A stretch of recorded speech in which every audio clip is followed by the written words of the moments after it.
This webinar is titled Christopher Columbus, the Interaction Between Columbus and the Indigenous People.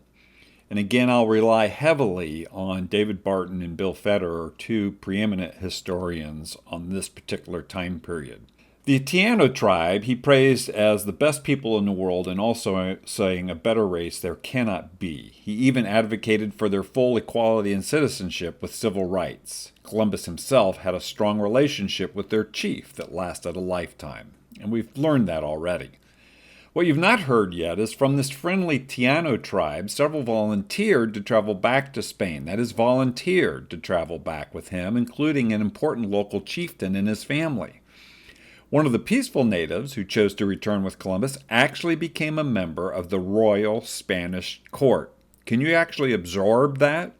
That one of the natives became a member of the Royal Spanish Court. That is truly amazing.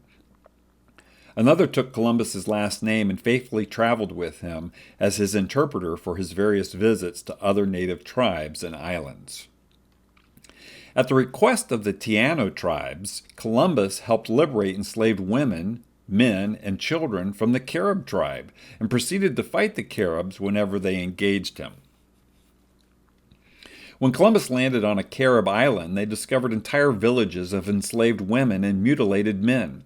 His crew began exploring villages, and the slaves began fleeing to the Europeans, seeking refuge from their captors and transport back to their homes. Columbus to them was a liberator.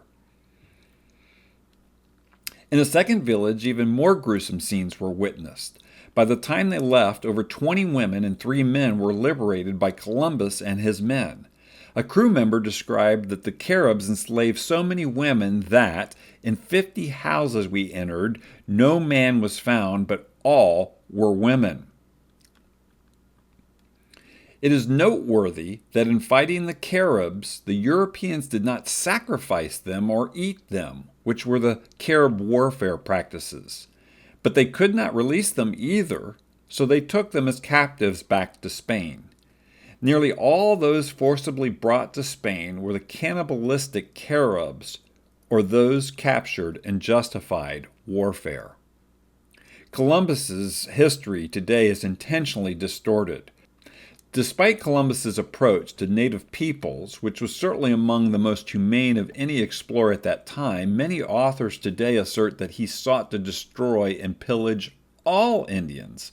This is simply distorted history. The world Columbus discovered is widely different than what is presented today. In the vast majority of modern biographies and evaluations of Columbus, what is overlooked is the context in which he was placed. They look at the failures of Columbus to stop slavery altogether and miss the fact that he was engaged in the widespread liberation of enslaved women. They see how he went to war against some of the natives without considering how he was asked by his chief and friend to avenge one wife who had been murdered and retrieve another who had been stolen. In short, they judge Columbus as if he landed upon the shores of America today and not 500 years ago. To judge a historical figure or historical action divorced from the age and context in which it occurred presents an incomplete fact pattern leading to an improper and historically deficient conclusion.